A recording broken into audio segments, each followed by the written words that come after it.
Good morning everyone. Good morning. देखो हम लोग पढ़ रहे हैं, चैप्टर का नाम क्या था? बंधुत्व जाति तथा वर्ग। और बंधुत्व जाति तथा वर्ग में हम लोग एक क्लास ऑलरेडी पढ़ चुके हैं, जिसमें हम तुम लोग को बताए थे कि ये महाभारत किस तरह से हुआ था। दो भाइयों के बीच में, पांडव और कौरवों के बीच में किस तरह से युद्ध हुआ, लड़ाई हुआ, उसके बारे में हम लोग क्या किए थे, डिस्कस किए हैं। आज हम लोग अगला टॉपिक पढ़ेंगे, विवाह के नियम। मतलब कि महाभारत में किस तरह से विवाह की प्रथा थी, किस तरह से विवाह का नियम था, उसी चीज़ को हम लोग को क्या करना है, पढ़ना है। देखो वहाँ यदि हम विवाह के प्रकार की बात करें तो विवाह के बारे में मुख्य रूप से 3 किताब में हम लोग को जानकारी मिलता है। कौन कौन सा बुक है वो? मनुस्मृति, धर्मसूत्र और धर्मशास्त्र। इस 3 किताब में जो है विवाह के बारे में हम लोग को जानकारी मिलता है। धर्मसूत्र और धर्मशास्त्र जो है, इसमें 8 प्रकार के विवाह का वर्णन किया गया है। कितने प्रकार के?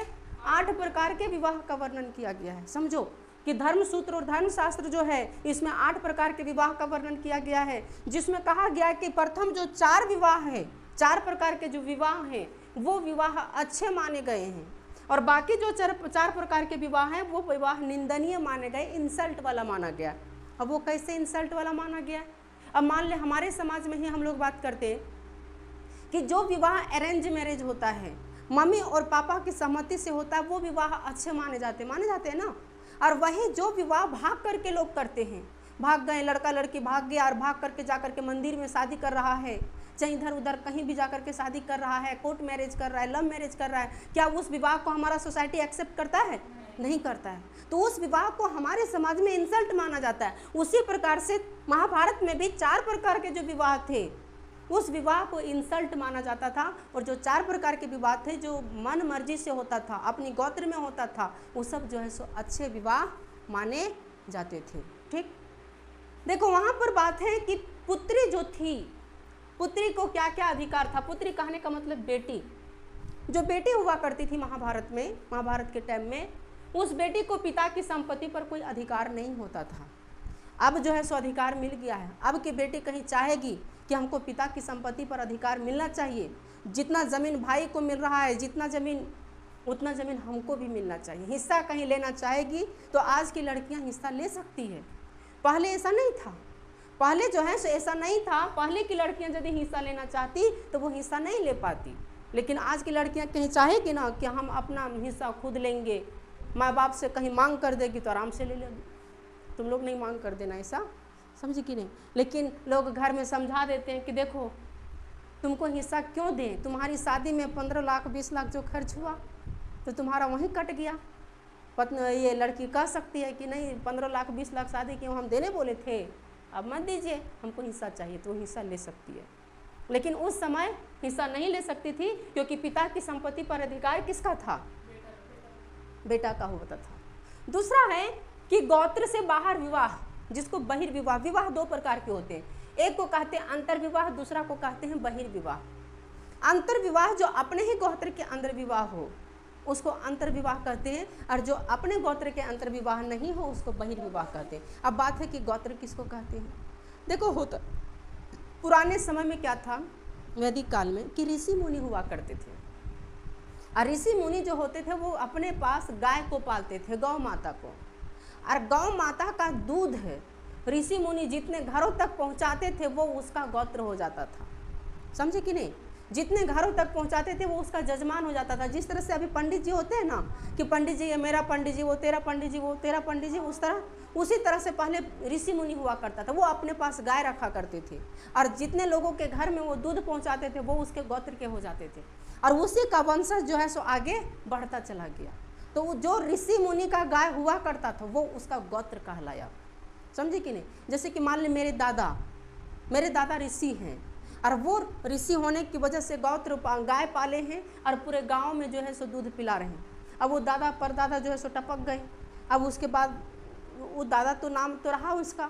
अब जितने लोगों के घर में दूध दे रहे थे, अब बताओ जितना लोग घर में था उससे तो बढ़ेगा, भाई भाई बंटवारा होगा, फिर उसका बच्चा होगा, लेकिन फिर वो किसका जजमान रहेगा? उसी ऋषि का। उसी तरह से होता था गोत्र। समझी?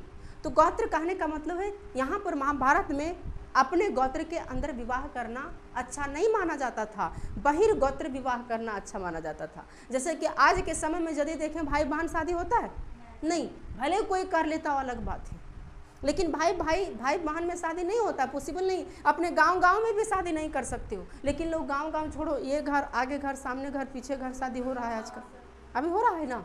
अभी सामने घर है तो वहाँ से शादी हो गया, बगल वाले घर से शादी, पड़ोसी से शादी कर रहे हैं, समझो।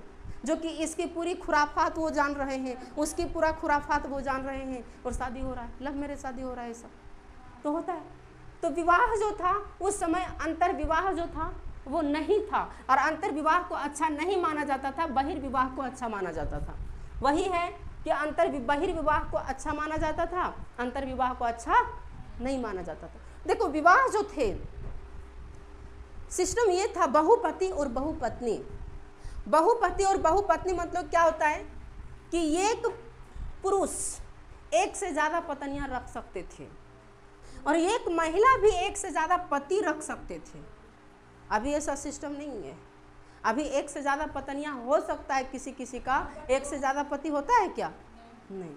तो एक से ज़्यादा पत्नियां रख सकते हैं, लेकिन एक से ज़्यादा पति नहीं रख सकते हैं अभी का सिस्टम। हाँ, पहले ऐसा था कि उस समय जो है ऐसा था कि एक से ज़्यादा पत्नी भी रख सकते हो, एक से ज़्यादा पति भी। द्रौपदी खुद ही उदाहरण है। द्रौपदी एक थी, उसके हस्बैंड कितने थे? 5 थे, युधिष्ठिर, भीम, अर्जुन, नकुल और सहदेव। तो 5 पति उसे थे द्रौपदी के। पत्नी का तो छोड़ो, एक पति जो है सो कई सारे, कृष्ण भगवान ले लो, 3 पत्नियां थी, 1600 पटरानियां थी उसका। समझो कृष्ण भगवान की खुराफात क्या था। तो विवाह जो था बहुपत्नी भी था और बहुपति भी था। अगला यदि हम लोग देखें तो कन्यादान को धार्मिक कर्तव्य मानते थे पिता जो होते थे। कन्यादान सबसे बड़ी दान, अभी भी कहा जाता है कि कन्यादान सबसे बड़ी दान।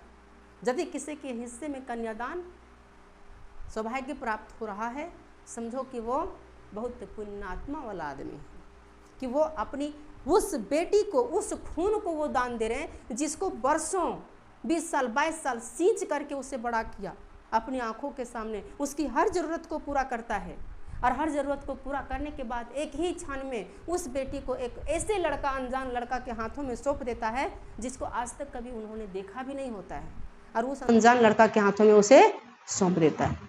समझो, उसको बोला जाता है कन्यादान। तो ये बहुत बड़ी धार्मिक दान कहलाता है कन्यादान।